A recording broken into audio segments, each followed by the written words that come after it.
சின்ன வயசுல இருந்து எங்க தாத்தா பாட்டி வீடுனாலே எங்க பெரியமா பெரியப்பா வீடு தான். அண்ட் இன்னைக்கு எங்க ஃபேமிலியோடைய கெட் டுகெதர். அண்ட் இந்த 5 அக்கா தங்கச்சிங்க சேர்த்து வச்ச சொத்து என்ன தெரியுமா எங்களுக்கு? இப்ப பாருங்க. பெரியமா நம்பர் 1, பெரியமா நம்பர் 2 என்ன செஞ்சிருக்கீங்க? சிக்கன் பக்கோடா. பெரியமா நம்பர் 3 நீங்க என்ன செஞ்சீங்க? இட்லியா? யாரும் சும்மா. பெரியமா நம்பர் 4 என்ன பண்ணிருக்கீங்க? நான் மட்டன் செஞ்சிருக்கேன்மா. மம்மி என்ன சமையல் இன்னைக்கு? சின்னஞ்சிறு கூட்டுக்குள்ள சொர்க்கம் இருக்கு.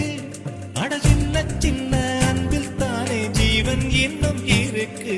பட்டாம்பூச்சி கூட்டத்துக்கு வட்டாயதுக்கு.